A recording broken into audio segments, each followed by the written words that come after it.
I've been saying for a little while now that my tier list needs a little bit of love and care. This is that video.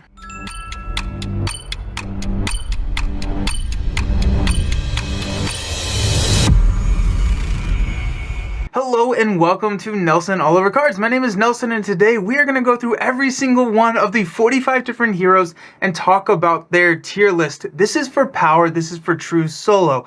I'm going to have a lot of timestamps down in the bottom, so if you are curious about a specific hero, you can jump to that. Now, this is not going to be a full review on all of the heroes. I have a lot of those videos. We'll see if I'm able to link all of them. It could get a little overwhelming, so if I can't, or if it gets a little cumbersome, sorry, but I will at least link the playlist to all of those reviews down below, and so you can jump to wherever you need to be. Let's talk about what this video is. So I have been doing kind of a running list of tier ranking heroes when I do a hero spotlight review on them. What that means is historically I've played 4 games with them in each of the aspects. I then talk about them and kind of do a review, and at that point I add them to my tier list. What this has done is that a couple of things. It's done a couple of things. It has done it's caused some confusion because a lot of the heroes that I have not played have not made it onto that tier list yet, and a lot of the heroes that have not been voted on to be played are the lower tier heroes. And so everybody in that kind of mid-range heroes look really bad because we don't have a lot of those other heroes filling in the bottom of the list, so they look like they're at the bottom of the list. So that is not great. The other thing that I have kind of learned is I want this to follow a normal distribution where we see a lot of those heroes in the B and then it tails off towards the top and the bottom because everything is relative. As I do more of these reviews, as I play the game more, I have a better understanding of what constitutes a B tier hero, an A tier hero, an S tier hero, all of this good stuff. And so some of my rankings were a little ambitious, and some of my rankings were not as benevolent as they probably should have been. And so we're going to be walking through, rearranging, and I'm also going to be adding in the old heroes to this list. Now, what I will do is I will distinguish those. I think I'm going to have them grayscale if I don't have a review on them. So that just is more of a placeholder, and then we will revisit in the future reviews where those should actually land. Now let's talk about the caveats of this tier list, because I think it's really important for us to discuss power on the same footing to make sure that we are taking the same perspective look at what constitutes power, because I think there are heroes that work better at 4 players. There are heroes that are not good at 1 player but can be amazing in multiplayer. And so let's just talk about a couple of those caveats just so that we are all normalized and talking about the same thing. This is from a true solo perspective. 1 hero on the table, at a time, true solo. This is considering all aspects and all challenges. So a lot of times, like a top deck, say Cyclops leadership is bonkers good. Cyclops is really, really good. So that may not be the best option or the best example. But if a hero has a excellent aspect and is dreadful in all the others, which does not come up often, it's a take a look at every single one of the aspects and how they play. It also takes a look at all the types of challenges. Are they going to be okay with villains that are going to be putting a ton of pressure right there at the beginning, or are they going to be okay with stalwart villains? Are they going to be okay with villains that are like Juggernaut, where they're coming at you really, really hard? This list is considering all types of that and trying to normalize it. Now, a caveat that does not influence the list, but I want to make sure the lower heroes on this list, I do not think are bad. I think that relatively they are not as good as the other heroes on the list. I think that every single hero in Marvel Champions can succeed with the task presented for them. If they have a good pilot, they have a good deck build, they can do what needs to be done. So while we're going to have heroes in the bottom list, it just means that they have a harder time getting done what needs to be done than some of the heroes higher on the list. So the bottom tier hero does not mean bad, does not mean unplayable, just not as relatively good. Ooh. So y'all ready to start? I am going to go back to 5 tiers. So I think with the I had S plus S, A plus A, B plus, it was getting crazy. And honestly, the reason I was doing that is because it fit on the screen. And so I think going forward, we're just going to do a full screen type ranking system. We're going to go to the 5 tiers, S, A, B, C, and D. That's going to be the 5. We're going to normalize around those 5 following a pseudo bell distribution. It's not really bell. I just kind of put some numbers in there and it looked pretty. In this video, we're going to be starting at the bottom of the list and working our way to the top. I'm hoping not to ramble too much on each of these heroes, but you know how I can be. That being said, if I don't explain something or you have questions or comments, let me know down below the video. And I would love to talk to you about this because tier lists, I think, are awesome at starting conversations. And so I'm looking to have those with you. Let's start out at 45th place. The bottom of the tier list is Valkyrie. So Valkyrie is actually not a hero that we have reviewed yet, and Valkyrie has a really cool mechanism with her death glow ability being able to attach to different enemies and then getting benefits when she kills, or based on what enemy that is attached to. She has different benefits that can play into some of her other cards. It's a really cool mechanic that falls short in solo. She has expensive cards, her heavy reliance on minions, awful nemesis set. That's going to land her in our 45th spot. Moving on to 44, we have Hawkeye.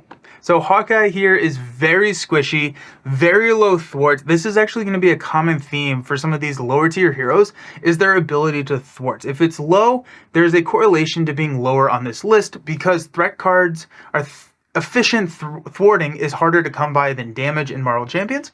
So Hawkeye, being very low on that thwart, lands at 44. He can also be pretty reliant on arrows that are drawn.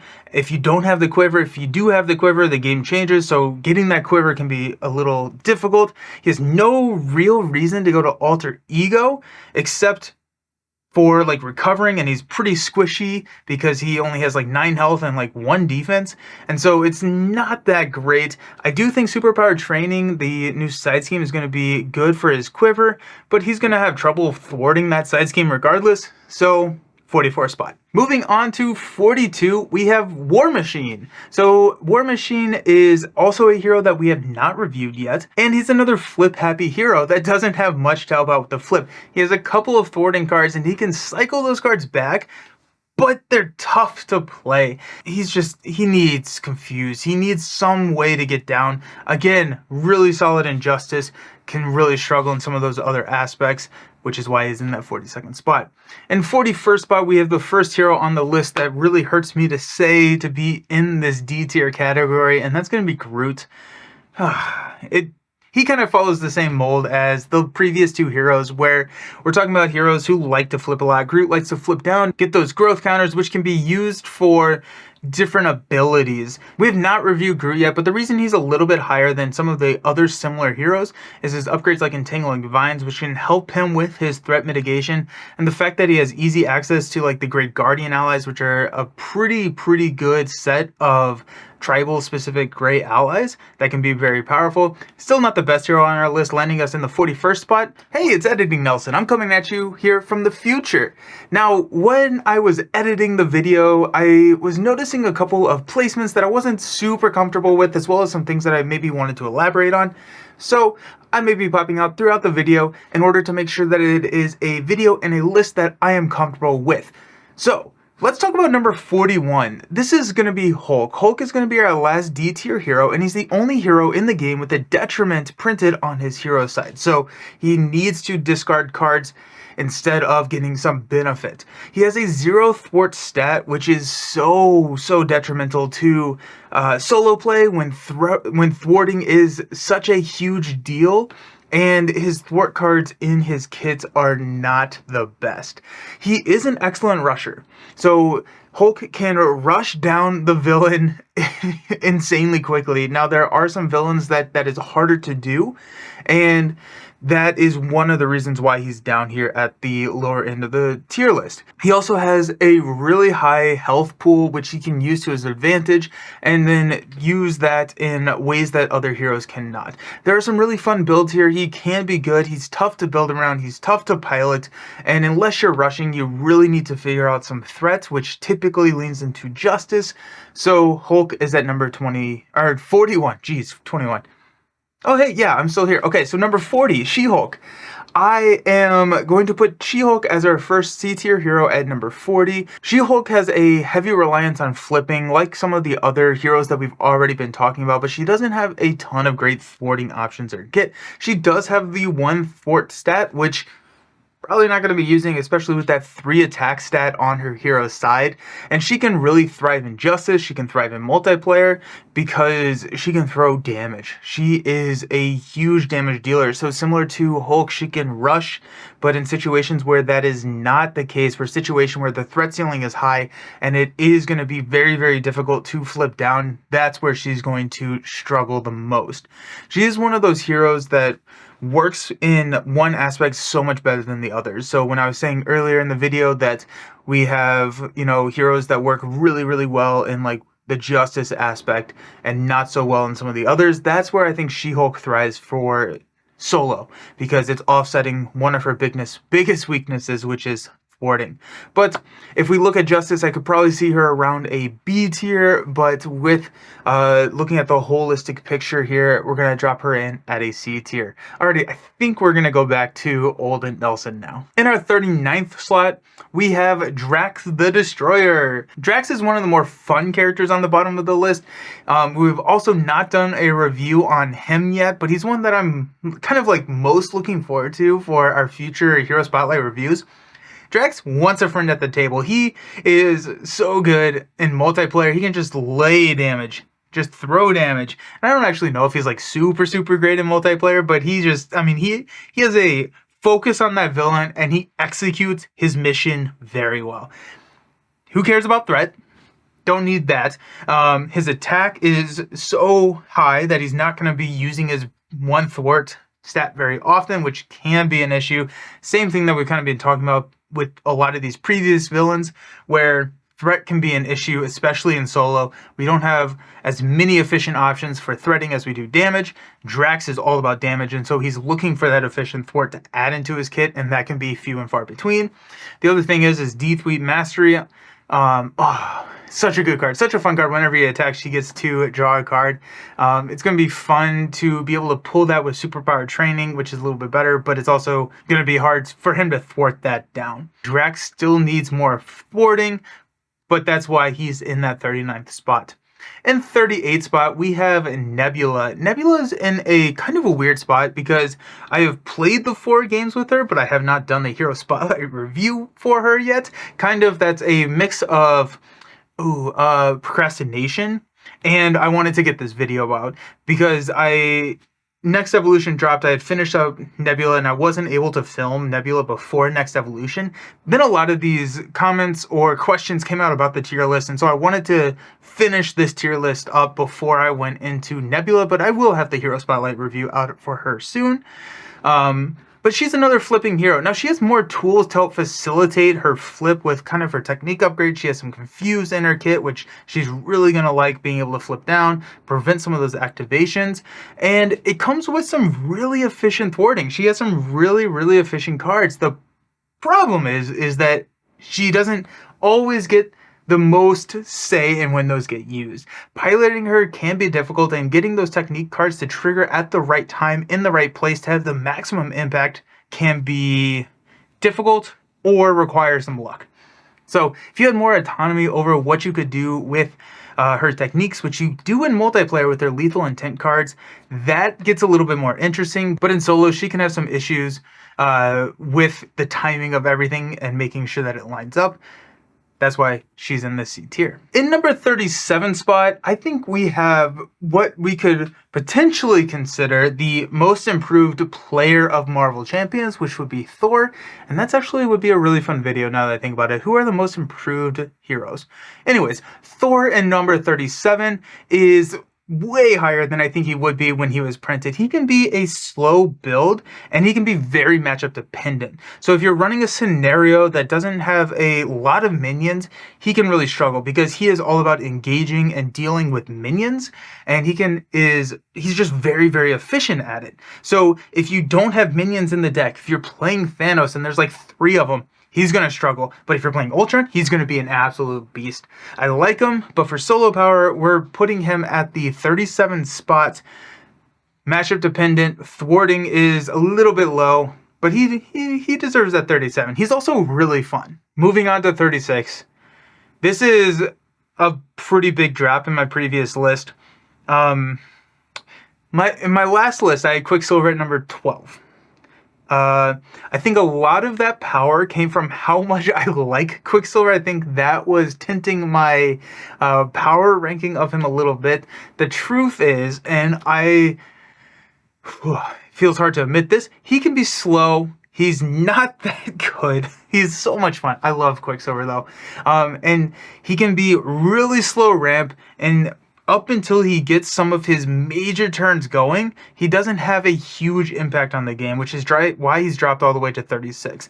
I think he's crazy fun. His low stat line, 111, which can get up to a 222 with some nice hero cards in his kit, allow for some decent survivability, being able to ready and thwart or defend and thwart, defend and attack. So he has the flexibility, but he absolutely does not deserve to be an A+ in power. Now fun, probably that A+ S tier category, but C tier in power level for Quicksilver. Moving on to number 35, we have Tony Stark Iron Man. He is so much fun and so very slow. He gets a plus hand size for every tech he has on the table, tech upgrade he has on the table. So he starts with like a 1 hand size, but he can get up to a 7 hand size. Now getting there is a tough match, and if you can make it over that initial bump, he has some of the most incredible late game power out of all the heroes. But with expert mode, villains are throwing a lot of pressure at you very, very quickly, and Iron Man needing to be an alter ego to build up, use Tony Stark to find the pieces of his suit, to assemble the pieces of his suit, can be pretty slow. And while you're sitting in alter ego, if you're sitting there with like Rhino or someone who has a really low threat cap, you can be in a lot of trouble. So if he can make it past that bump, he is going to have a lot of fun. There's a lot of really cool things you can do with Iron Man. It's just going to be how fast can he get there, and that's why he's lower on this list at the 35 spot. Now in 34, we have another core box hero. That's Black Panther. Black Panther is building pieces of his suit, and I feel like I'm saying the same thing that I said about Iron Man, but it's a little bit different because those pieces of his suit don't do anything until you play a Wakanda Forever card, and they trigger every single upgrade that you have in play. It's very, very versatile, and those Wakanda Forever cards get absurdly efficient, where you're removing threat, dealing damage, dealing AoE damage, healing yourself. It's insane. They get very, very powerful, but it can be a bit slow. Now, it can be a little bit faster with Iron Man. He gets a couple of them with his setup ability, and then those Wakanda Forevers get efficient at like 2, I think. Once you have 2 upgrades on the board, those Wakanda Forevers are either at or past efficiency. And so really good stuff. Also, he's able to flip 2 hero form turn 1 with a 5 hand size and not necessarily like a 1 or 2, which is why he breaks Iron Man just a little bit, or passes Iron Man just a little bit at 34 for us. In 33, hey, another core box hero. We have Spider-Man Peter Parker. This is also a nice little drop off from our previous positioning for Peter, which was 21 on the past list. Peter has some really good strengths. He has excellent card draw when he's attacked. He has amazing survivability with his 3 defense and his Aunt May. He has nice resource generators, but he can really struggle with threat mitigation, especially with his 1 thwart and his desire to be defending. So if you defend, unless you have a way to stand yourself up, you're not going to be able to utilize that 1 thwart activation. His other threat mitigation card comes with his Spider Tracers, which can be hard to trigger, especially in solo, as they need a minion to activate. And sometimes in solo, finding a minion and that card together is not super, super easy. So he's fun. He's still one of my favorites, but he's ending up in our 33rd spot. Moving on to 32, I think this is actually our first X-Men hero. I probably should have checked that out, but it's going to be Rogue. Rogue has some really cool abilities with her touch mechanic. She has some really interesting deck builds, but sometimes it feels like the interesting deck builds that she's able to do are just tribal decks that are worse. Like, she can do a Web Warrior build, but is it better than a Web Warrior doing a Web Warrior build? Those are some of the kind of questions. I think she is really, really cool in multiplayer. She has some really, really interesting multiplayer abilities and synergies with her other heroes when she's able to place that touch card on the other heroes. But in solo, you're kind of limited to where you can throw that. But her kit is expensive. She has some nice, impactful cards, but they are... It's a tough. It can be tough to pay for them, but that's why she's 32nd on our list. Moving on to 31, we have Black Widow, Natasha. Black Widow is all about the preparation cards, which I think makes her a little bit more difficult to pilot because I think you need to know the game pretty well in order to be effective in understanding when to trigger those prep cards. That being said, she's pretty versatile. She's able to react very well to different situations. She has Confuse in her kit. She has like ping, versatile damage. She also has like Dance of Death, which is some nice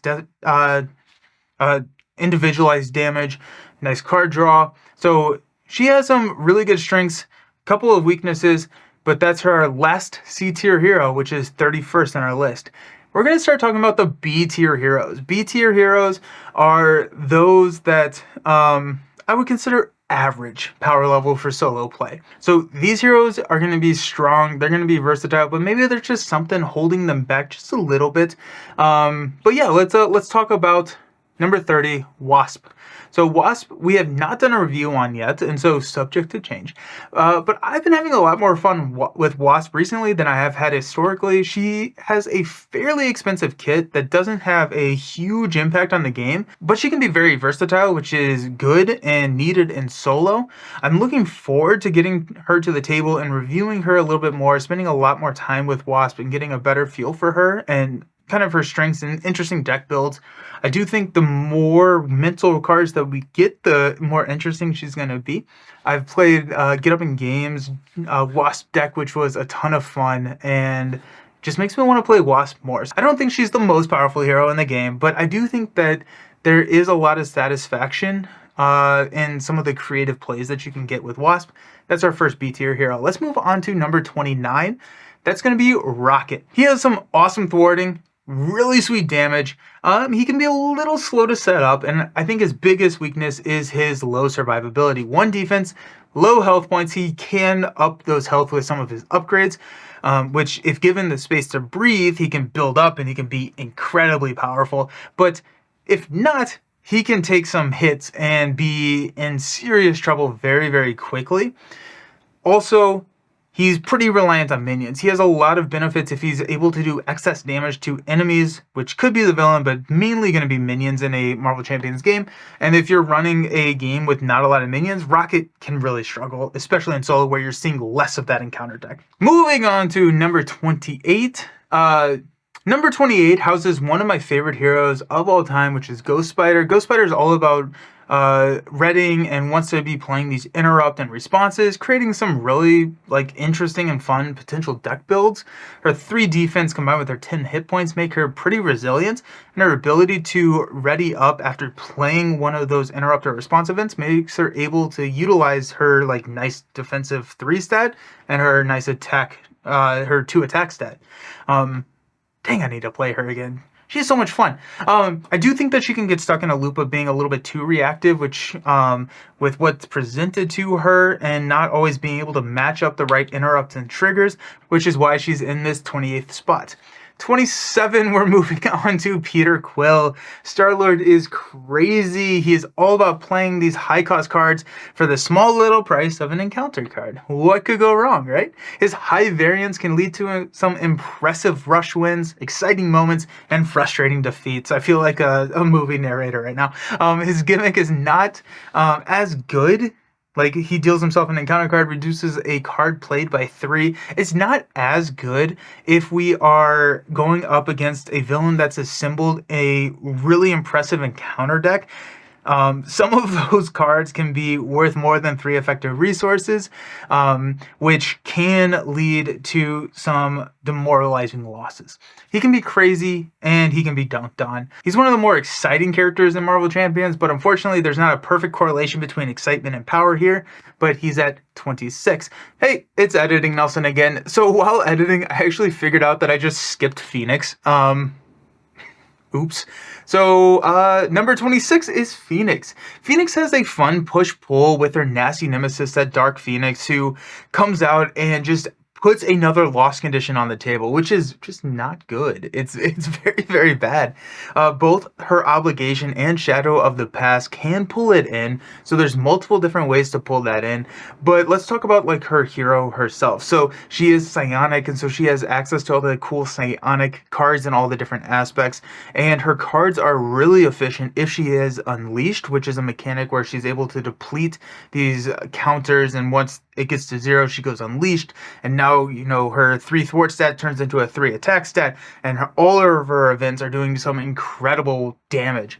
When she's restrained, her cards are a little mediocre and maybe overcosted, and the player needs to risk how much they want to risk, I guess. The player needs to decide how much they want to risk, I guess is the best way to say that. And when to go unleashed, when not to, is a really interesting play. She, I think, has gotten a little better because her kit is pretty expensive, and we just got the card Power of the Mind, which helps pay for a lot of her kit. And so I'm thinking that that helped pull her up here into the 26th spot. B tier hero, Phoenix. Alrighty, let's go back to old Nelson. 25 is Spectrum. Spectrum is a character that I've been growing a lot on. I've appreciated her a lot more after I played her after I first brought her out of the box with Mad Titan Shadow. And we have not done a review on her, and the more I play her, the more I enjoy her. I think she was at like one of the bottom tiers of my list for fun. But basically what she has is she has 3 different forms, which her stat line is influenced by what form she's in, and whatever form she's in gives a 3 stat to one of her stats. So she can have 3 thwart, 3 defense, 3 attack, yada, yada, yada.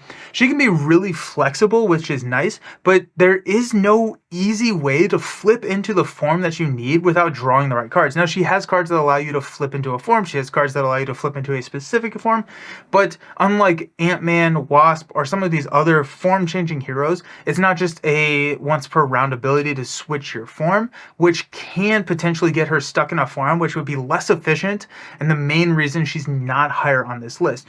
That being said, she's a very solid hero and can pull off some really devastating combos. Number 24, we're moving on to Adam Warlock. Adam Warlock is able to take cards from any aspect, opening him up to some really freaking cool deck builds. He's also one that we've not done a review on yet, but I'm excited to do one hopefully soon, because I just played him in one of my live streams, and I had a lot more fun with him than I remember having. I think he's a lot more fun to pilot than I remember. So he has a Battle Mage ability, which adds flexibility based on like what card you discard has an impact on the game. So his low stat line is kind of offset by that Battle Mage ability, but then you're stuck with a 4 hand size, which is also not super great.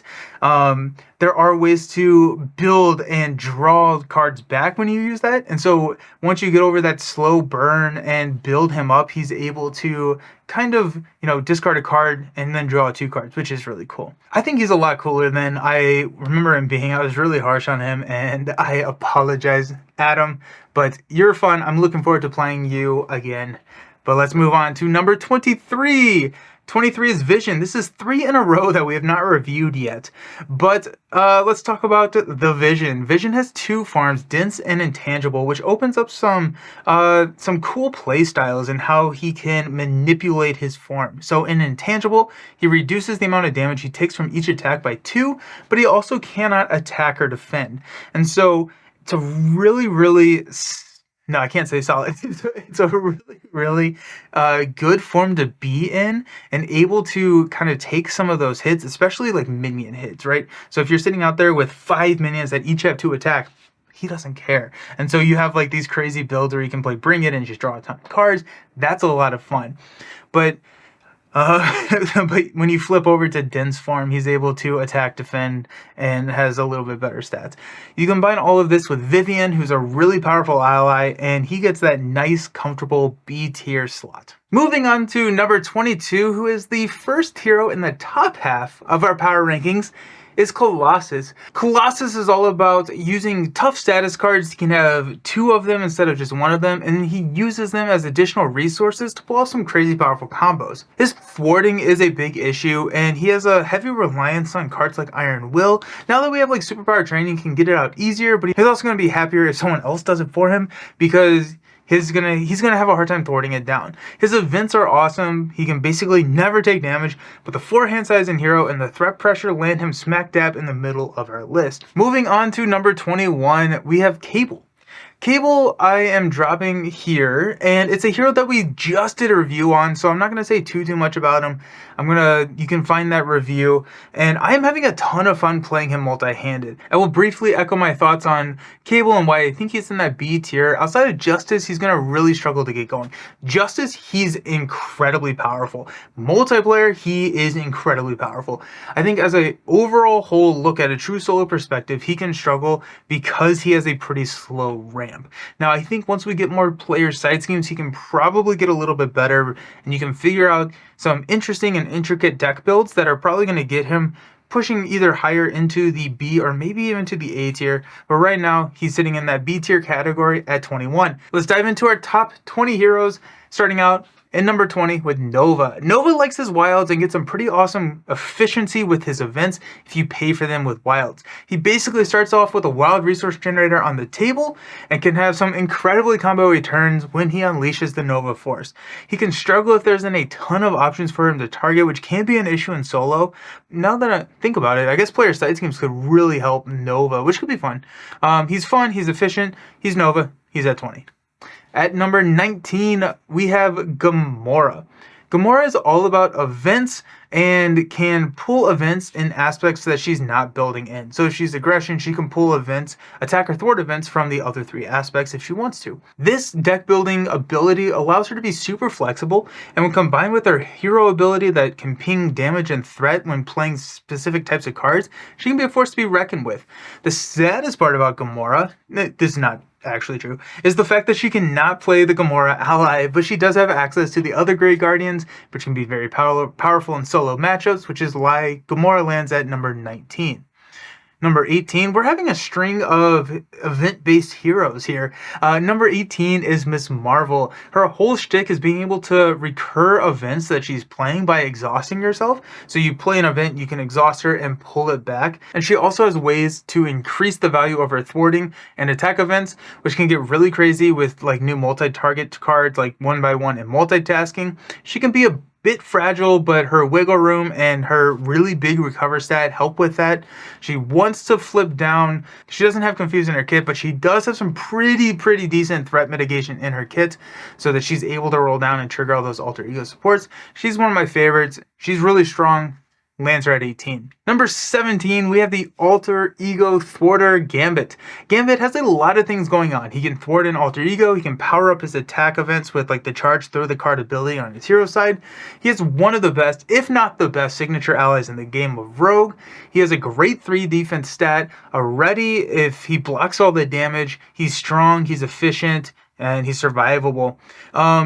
It's really cool to be able to thwart an alter ego, but can also be a hindrance, especially against some like really high thwart villains where you kind of need to have multiple turns to take that threat that they place down and not like just pile on with a ton of threats. All that being said, he's a very solid number 17. Number 16 is maybe the biggest drop-off. I actually didn't really do the math, but the most impactful drop-off of the list. Number 16 is Wolverine. So in the pre-revised list, Wolverine was sitting at number 2, and we're dropping him all the way down 14 spots to 16. He had no business being an S+ tier. This is actually one of the reasons I changed up my hero spotlight process. When I played Wolverine for the 4 aspects and did a review on him, he just got matched up with an incredibly good matchup for him. He was able to just slice through the game. And I thought that I mean, rightfully so. That matchup, he was S tier. Playing him a little bit more. When he's not in those fantastic matchups, he can struggle a little bit more. He's still an incredibly powerful hero, but bringing him down to B tier, I think, is a little bit more comfortable with this place. And I did a whole series on is Doctor Strange or Wolverine better, and it was not. It was not close. It was absolutely strange. Wolverine struggled against a lot of those really, really tough matchups. In number 15, this is actually going to move us into our next tier. So our first A tier hero is SPDR Spider. The more I play Spider, the more I am astounded on how fast she can set up and get her suit together. The 3 hand size does not really bother her as much as I thought it would be, and with her upgrades on the table doubling as like resource generators or augments to her stats, she can be so flexible, which is very, very important for solo play. Spider can really get up and go, and you're gonna have a blast doing so. That rhymed. Oops. Oh well. I found myself rhyming a lot in this when I'm just going real fast. Like I'm keeping it concise. Apparently something in my mind is rhyming stuff. But Spider is really solid. A tier hero. Number 15. Moving on to number 14, we have Shadowcat. So Shadowcat is one of the characters that says that on one of her cards she cannot take damage. So that's going to be pretty good. Her gimmick is at least when I first saw her, I thought like the main thing that she was going to be doing was getting her on guard, patrol, crisis icons, which she can do, and she can do that really well, but there's so much more to her than that. She has an ability to trigger changing forms. She deals efficient damage. She's able to protect herself better than a lot of heroes on this list, and that is absolutely a reason that she can land in one of these top 15 spots. Number 13 is Ant-Man, who is another form-changing hero. He can pretty much do it all. So with the ping damage when he flips into giant or tiny form, pinging threats, it has just such an impact in solo play. Pinging one threat in solo play is very, very significant, especially then when you have a 2 thwart stat and you can take down 3 threat. That's a lot of side schemes. And then when you need damage, you can flip into giant form, deal some damage, and you can just go all day. Once he gets this helmet out, he can get really, really powerful. He can do some really special things. Ant-Man's number 13 on our list today. Number 12, we have a hero that is so powerful in multiplayer, but also just as incredible. Well, actually, I don't know if just as incredible, but still very, very good. And that's Storm. Storm can control the weather and affects every single character in play. That's going to be friendly and adversarial characters in play, but she has the ability to choose when she's changing the weather. And so after a couple of plays, and I do think that it takes a couple of plays to get this timing right, but once you do figure out exactly when to change the weather so it's most impactful for your characters and most detrimental for the enemies, you're really gonna shine.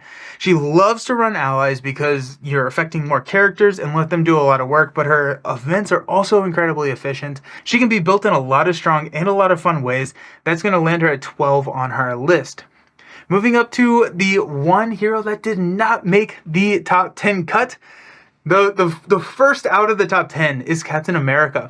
Captain America is incredibly good. He has a 2-2-2 stat line, which is pretty much a 3 defense stat line with his shield that you get out pretty much turn 1 every single game. You're probably going to want to, at least. He has some nice generators in his kit. He has stun in his kit, and just to rhyme again, Cap is where it's at. Captain America is a very powerful and extremely flexible hero that you can build in a ton of different ways. He's going to land in that number 11 slot, and let's move on to our top 10 heroes in Marvel Champions. Number 10 is another Captain Marvel. She is going to be our highest rated hero from the core box, and Carol has a lot of awesome things going for her. She has a ton of card draw, her energy absorption helping to get some crazy expensive cards on the table. She has sinks for some of her resources. She has a beefy health pool, nice traits. Even though she's dropping from the number 5 spot in the reorg, Carol is an incredibly powerful hero and absolutely deserves a top 10 spot. Number 9, we have Riri, or Ironheart. Ironheart has a unique leveling up system that takes her from like an okay hero with like a 1, 2, 3 stat line, 4 hand size, all the way up after she levels twice to a 3, 2, 3, 6 hand size hero, which is incredibly powerful and really, really fun. And it does not take that much effort to get there. I think that was what I thought before I played Ironheart was kind of going to be the biggest thing about Ironheart is how many games you actually make it to version 3, and it's pretty much every single one you do. Because her events get you progress counters which help you level up. She can get progress counters when she's in alter ego. You can get a lot of efficiency, and once you do get to that level 3, she is going hard. The game is pretty much in your control. Your upgrades are dealing some incredible damage. You're removing threat just by exhausting cards. Your event cards are uber efficient, and any additional progress tokens just get turned into straight damage. I think her only weakness could be a slow start out of stage like 1 or version 1 or 2 from a villain that doesn't let you be an alter ego, but even if you're stuck in hero form, you can level pretty quickly with her events. That's why Ironheart is just incredibly powerful and in our number 9 spot on our list. Cyclops is our number 8 spot. So Cyclops can also break the deck building restrictions by having X-Men allies from any aspect, making him incredibly versatile. If you need damage, take Wolverine from aggression. Threat, bring Blindfold and her Justice friends.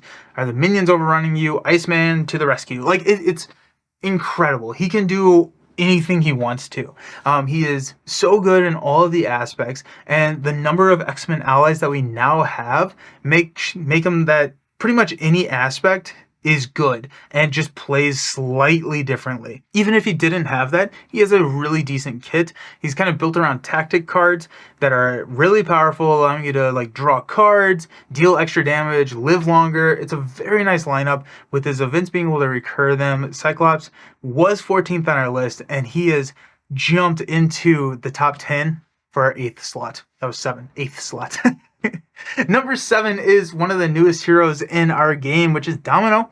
Domino is very good. She has so much deck manipulation and flexibility that she can pretty much do whatever she wants whenever she wants to do it. She's incredibly powerful and fun. She absolutely deserves to be towards the top of this list, and that's all I have to say about that. She deserves to be here. In number 6, we have the second highest mystic in the game. That's Scarlet Witch. Her cards are incredibly powerful and flexible, allowing you to manipulate each effect with some of her upgrades. So you can deal a status card, you can deal damage, remove threat, and pretty much do whatever you want. She's able to set up pretty quickly and has some access to some really, really good basic cards like Sorcerer Supreme, Spiritual Meditation. She can be an absolute solo beast, which is why she's in this number 6 spot. And that brings us to our S tier heroes, the top 5 heroes in the game of Marvel Champions. Whew, these heroes are just something special, and the first to join their ranks is going to be Spider-Woman. Her multi-aspect deck building freedom opens up doors that are closed to almost any other hero in the game. Now, we do have a couple of heroes that can break the restrictions like Warlock and Cyclops, but what makes Spider-Woman so special is that she's able to choose 2 aspects to build her deck with. She gets benefits whenever she plays aspect cards. She has really efficient resource generator. She has really efficient stun and confuse. Pheromones is a dumb card. Pheromones is a stupid good card. It's crazy. She has awesome allies, card draw with Captain Marvel. She's not only incredibly fun, but she's also incredibly powerful, and being able to take multiple copies from different spots, from 2 different aspects, whereas Adam's kind of locked to 1, help her as well as her incredibly efficient cards. Number 4 is Venom. Venom is in the number 4 spot, and he's the strongest Guardian traded hero. He starts with a ton of health and basically can trade his health for resources. So you can take a damage, generate a wild resource once per phase. Combine this with his multi-gun and his pistols, and you have an extremely flexible hero. Multi-gun has 3 options. You can deal AoE damage, direct damage, remove threat. Pistols add 1 to a basic power use. So Venom's 1-2 stat line gets to be like a 3-4-4 pretty quickly with those 1-cost upgrades. He has both stun and confuse in his kit. He has access to guarding allies. He has some incredibly powerful burst turns. Run and gun is so good once you have all 3 of your guns on the table. He deserves this number 4 spot. Venom, number 4. let's talk about our top 3 heroes. In number 3, we have the status king, Miles Morales, which in solo is so powerful. So many statuses and such a low cost kit. His cards are some incredibly efficient cards. Makes Miles a insane force to be reckoned with. Even if he's going up against like steady or stalwart villains, his kit is priced so aggressively that he can make it work. He's gonna have to change up his playstyle. If you're going up against Master Mold, you're not going to be able to lean into what he wants to do and do status effects. However, his kit is flexible enough you can build around the low cost of his kit cards so that you can make it work. And Spider-Man is something special, and he's a little dumb. He's a little dumb with how efficient and good he is. Number 2, we have Spider-Ham. Spider-Ham, the pig, is good. He has an incredible economy. Every time he takes damage, he gets a tune counter, which can be used mainly for resources, but also to power some of his cards. He has card draw in his kit. Petulant Pig, a villain attacks you, you get a resource, then you get to draw 3 cards. So it's effectively plus 3 resources, which is dumb. He can get up to a 3 thwarts. He has readies in his kits. He can run all the Web Warrior. He has that Web Warrior trait. Spider-Ham's a great hero, and I'm not quite sure why he is so powerful, but I'm here for it. I'm happy that Spider-Ham is number 2 on the list. Number 1, I don't know if this is a surprise to a ton of people, but this is going to be Doctor Strange. He has so many statuses and answers in his 5-card invocation deck. I said earlier that you can basically play Doctor Strange as if he has a blank 40-card deck that are just resources and still be really efficient just by cycling that invocation deck over and over. But you don't have to do that because his kit is also really good. He has the Mystic, so he can do Sorcerer Supreme, Spiritual Meditation. He has the Avenger stuff. He can Winds of Watum, just draws him 3 cards. Like, I mean, Doctor Strange is good. Doctor Strange, I don't think we'll ever see something as good as Doctor Strange. I think that that was a little bit overshot on power level, but it's fun to have, you know, that epic hero that you can take up and just have fun with. Doctor Strange is in our number 1 spot. So now on the screen, you should probably see the full tier list. Thank you for making it this far. Do you agree with this list? Do you disagree with it? Let me know specifically where you think I messed up, because I'm sure that people out there are going to have different opinions, and I'd love to talk about it with you. I think I learned so much about this game through conversations with you and the community that I have so much fun doing it. Thank you for hanging out. This was a long one. I get to go edit it. Until next time, I appreciate y'all. See you around. Peace.